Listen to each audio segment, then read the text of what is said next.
Thank you so much for tuning in to another edition of the All Cardinals podcast. My name is Donnie, joined every week by my main man, Richie Bradshaw. Before we get into the nitty gritty, go ahead and comment, like, subscribe to the video below. It definitely does help. Follow Richie on Twitter or X, whatever the cool kids call it, at Richie Brads36. Follow me at Donnie Druin. Richie, we're heading into week 5. The Cincinnati Bengals are coming to town, but before we get into it, Drake dropped his album today. It is a phenomenal day in the Druin household. How are you? Donnie, I don't mean to be this person. I haven't listened to it yet, but I have heard it is mid. You know, the good people of Reddit, who are always right, by the way, said that it was also very mid, but then I gave it a listen myself, and it is better than mid. Of course, everything is perfect for you when it comes out of Drake's mouth. But, I could say the same about several bands. But, neither here nor there. We're here to talk about the Cardinals and how they're going to beat the Bengals this weekend. I'm really looking forward to it. Are you calling a Cardinals upset victory? I haven't decided yet. Let's get to the end of the podcast. Out of all of the games, weeks 1 through 5, at least in the lead up to them, this one probably feels like the most winnable, right? Because you had the unknown heading into Washington. You didn't feel super good about the Giants heading into week 2, the Cowboys, obviously, then the 49ers last week. With how the Bengals have played and how poorly they have played, if you're a Cardinals fan, you feel pretty damn good about your chances heading into week 5. Dude, it's so funny. If you looked at this schedule before the season started, you would find quite a few absolutely unwinnable games. This would have been one of them. This would have been absolutely unwinnable. Back-to-back AFC championships. They had a Super Bowl appearance. Joe Burrow playing like an MVP. Well, they have not been that this year. Defense has been very up and down, very inconsistent. Offensively, you can tell that Joe Burrow is not himself. That calf is seriously lingering for him, which is not a surprise. Those injuries are very tough to shake off. But, everyone thought that they really dodged a bullet, that he didn't tear his Achilles. And the way he's playing right now, I mean, it's to a point where, you got to have a conversation of, should we sit him?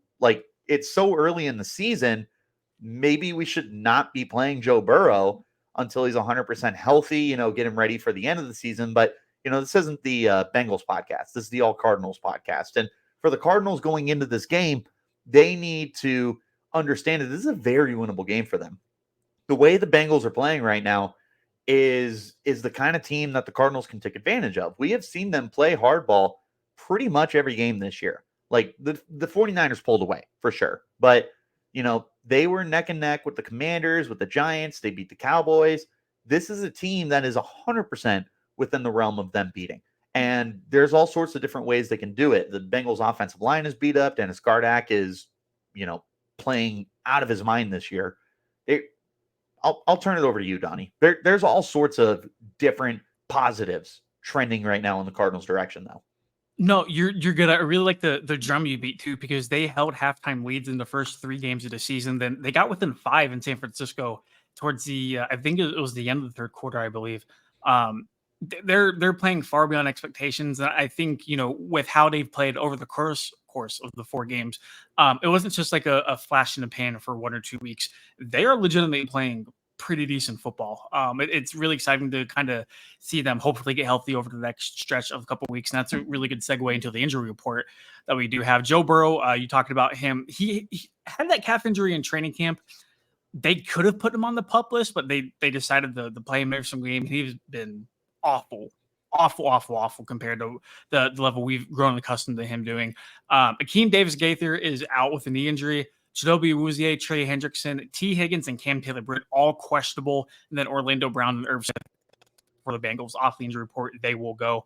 Good news for the Cardinals that Chris Barnes, Kelvin Beachum, and Yaldi Froholt are off the injury report. They will be good to go.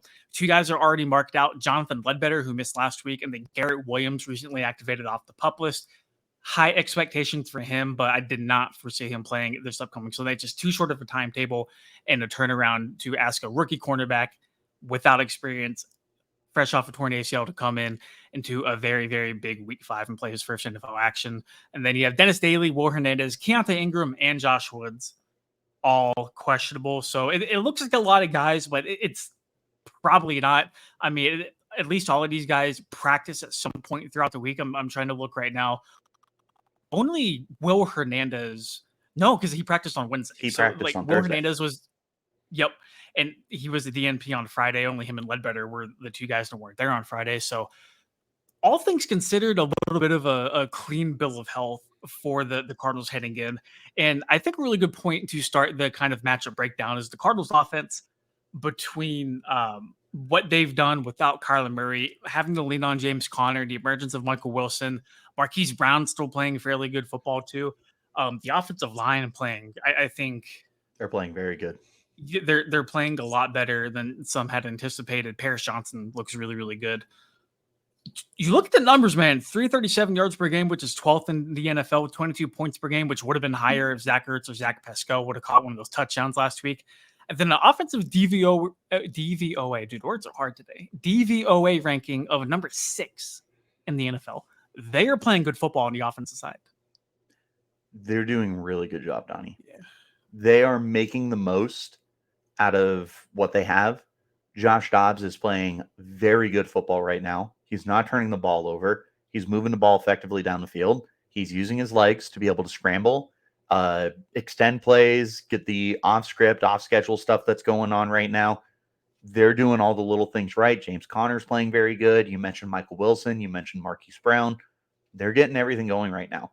And you're going up against a Bengals defense that's a little beat up and a defense that just as a whole has very much underachieved this year. Yeah. They came in with a lot of expectations. There's a lot of money that is scattered throughout that team, like Logan Wilson, Trey Hendrickson, Sam Hubbard. They have spent money. Chidobe Awuzie. They have spent money on this defense. Mike Hilton.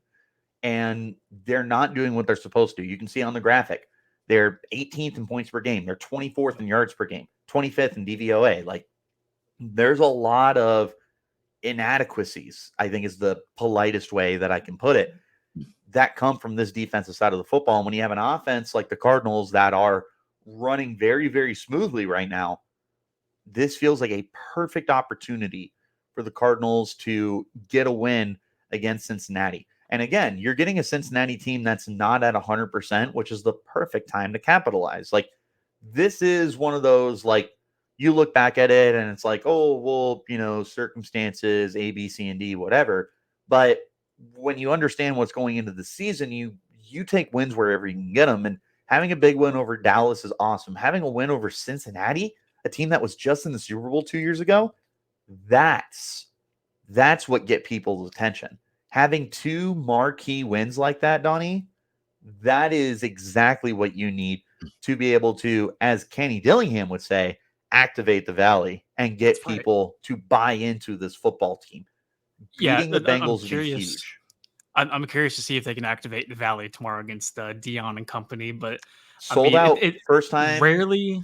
First time in 16 years that we have had back-to-back sellouts at home. I really like what Dillingham's doing. I love Kenny Dillingham. It's weird to think that the Cardinals on the offensive side of the ball could be like licking their chops at this defense, because I would not have guessed like this would have been the matchup where like they're in the meeting rooms, you're like, yeah, we can put up 30 easy. I mean, but just like with how they're playing right now, I think balanced might be the best word for the Cardinals offense, because James Conner is one of the NFL's leading rushers. They told us before the season they were going to run the football, and that's exactly what they are doing. They're doing it to a T whenever they are able to. Sub against the 49ers, but I mean, that's the league's best defense for my money, for being honest. Just that's a completely tough out in terms of running the ball. But I mean, Josh Dobbs hasn't turned the ball over since week 1. He hasn't even thrown an interception all year. 70% pass completion rate, 4 touchdowns, 0 picks. He has a touchdown on the ground too. He's playing really, really well, man. It seems like they are gelling. They're getting better each week, which is something I asked Jonathan Gannon about today. And he said he's really like the progression of the guys and answering the bell, just looking at the smaller things and getting better with it. They look good. They look good. The Bengals defense does not look good. And I think there's a prime opportunity here for the Cardinals offense to really show what they can do and put up points against the Bengals defense that, quite frankly, doesn't look all together right now. 100%. This is a great opportunity to flex your muscles. Show off what you have been able to do over the first 4 weeks of the year very quietly, and now against a team that everybody pays attention to, right, wrong, or indifferent, and show off what you can do. You go out in this game, Donnie, you put up 350 yards of offense, 25 plus points. People are going to take notice.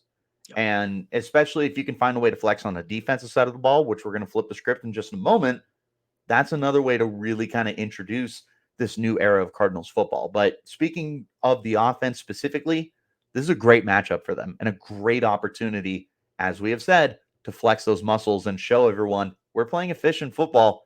Let us show you against one of the teams that is just the darlings of the NFL. Yeah, they're playing really efficient football, and I think we're doing really efficient podcasting because I love that segue you had.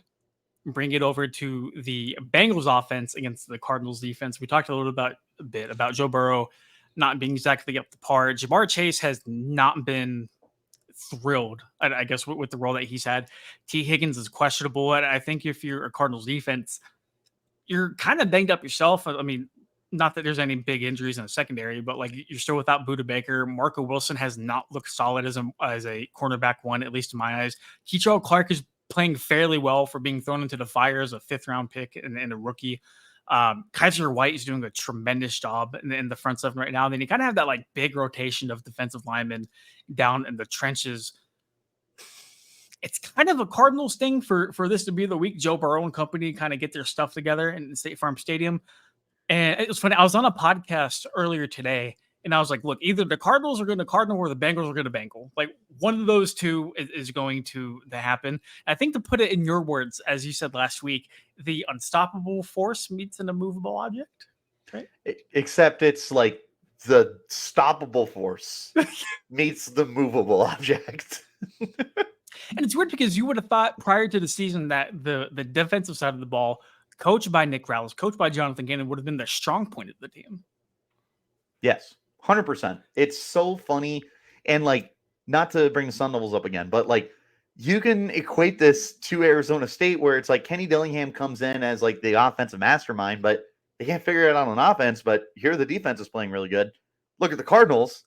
Defense is struggling to figure it out with a defensive-minded head coach, but here the offense is playing really good. Like, it's just so weird how that works out sometimes. But this is, like you said, like a really good opportunity for the Bengals to bounce back, but an equally good opportunity for the Cardinals to pad those stats a little bit. 27th in yards per game, 25th in points per game, 30th in DVOA. There's a good chance for you to bump that up, because look at the Bengals. Dead last in yards per game, second to last in points per game. 12.3 points per game is astonishing for a team like the Bengals. Yeah. 23rd in DVOA. This is a great opportunity for the Cardinals defense to start gaining some confidence. And look, the Bengals offense is underachieving, yes, but you still have Joe Burrow, top 5 quarterback, Jamar Chase, top 5 wide receiver. You've got some of the highest paid offensive linemen in football with Jonah Williams and Orlando Brown Jr. Alex Kappa on the interiors paid very well as well.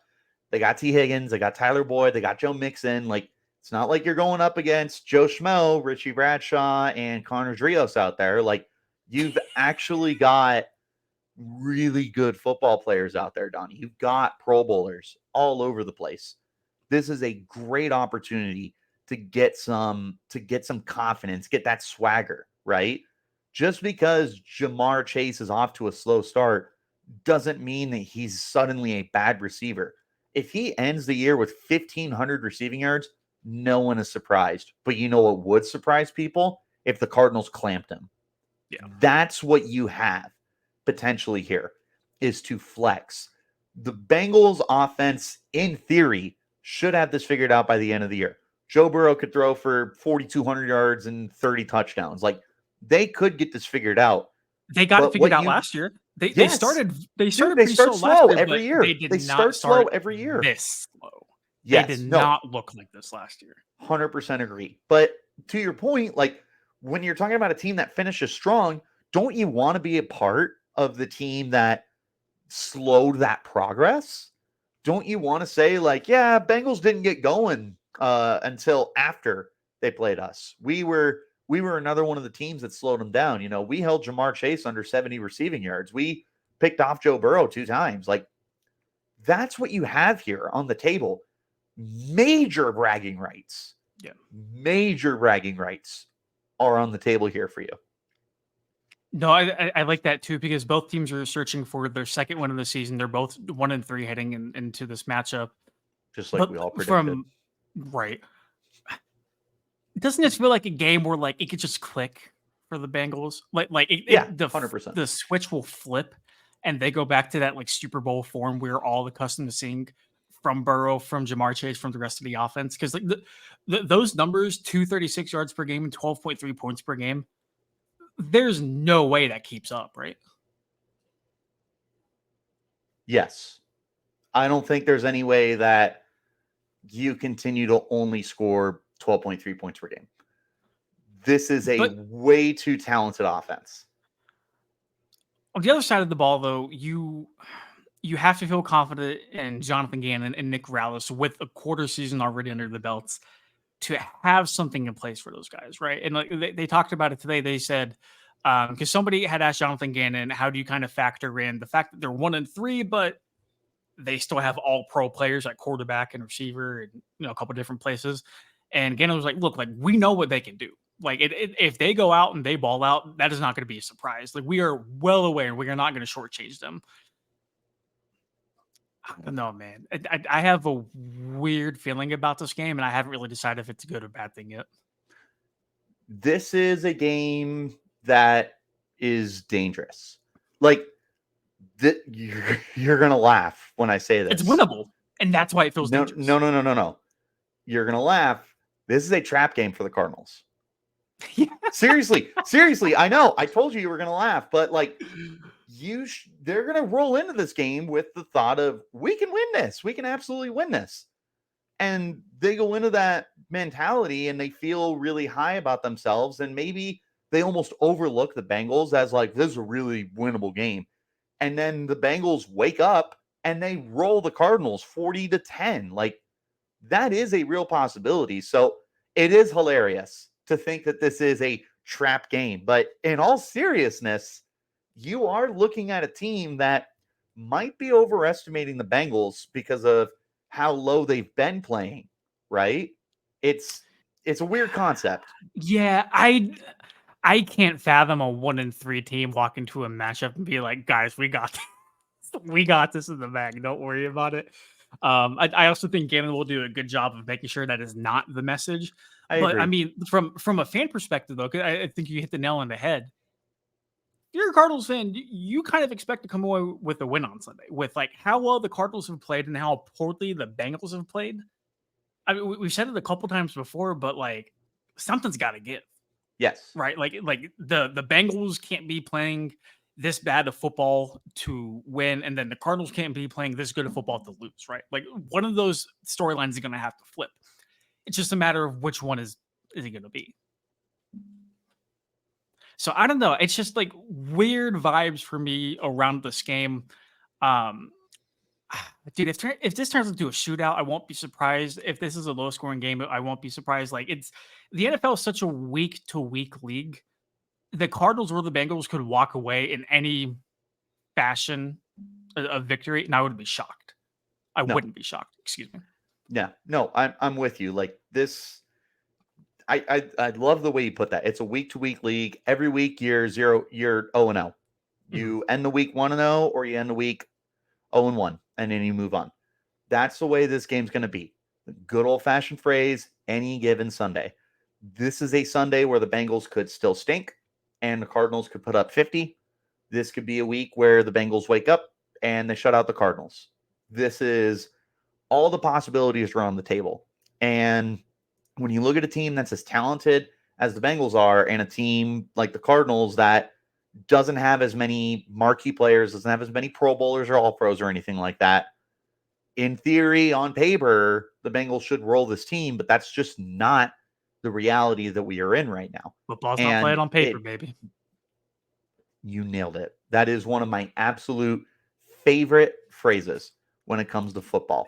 The Cleveland Browns are not Super Bowl contenders on paper, right? Well, on paper they are every offseason. That's the problem. And then football is played, and then you're like, maybe not. I'm not even going to apologize for that stray bullet Nope. just went to the dog pound. I'll send more. Bungle's going to bungle? Maybe. Well, I think that's a great segue. What are your do you have any crazy bold predictions for this game? Because if you're making me place a wager on this game, I'm probably rolling with the Bengals. I just in my head, at some point, it's gonna just go back to how it was. And I mean, the recovery timeline of like Joe Burrow's calf injury should have been right around where they are right now for it to be fully healed. But he's been playing on it every week. That's the problem. The problem is there's so much unknown for me going into this matchup. I usually tend to default to who should be the better team, and the Bengals should be the better team. I don't think the Bengals roll them or anything, but like push comes to shove, I probably trust them a little bit more to go get a win. I do. I will take the Bengals in this game just because I believe that if a team is going to exceed expectations, it's going to be the Bengals. Now, I will tell you, you want a bold prediction? I'll give you a bold prediction. I'm actually third time taking this from Locked On Sun Devils. My bold prediction here. I said 5 sacks for the Sun Devils against Colorado. I'm going to say Cardinals get 5 sacks. It's going to be Sack City in Arizona. That's a bad offensive line. Orlando Brown Jr. is one of the most overrated, if not worst, tackles in football.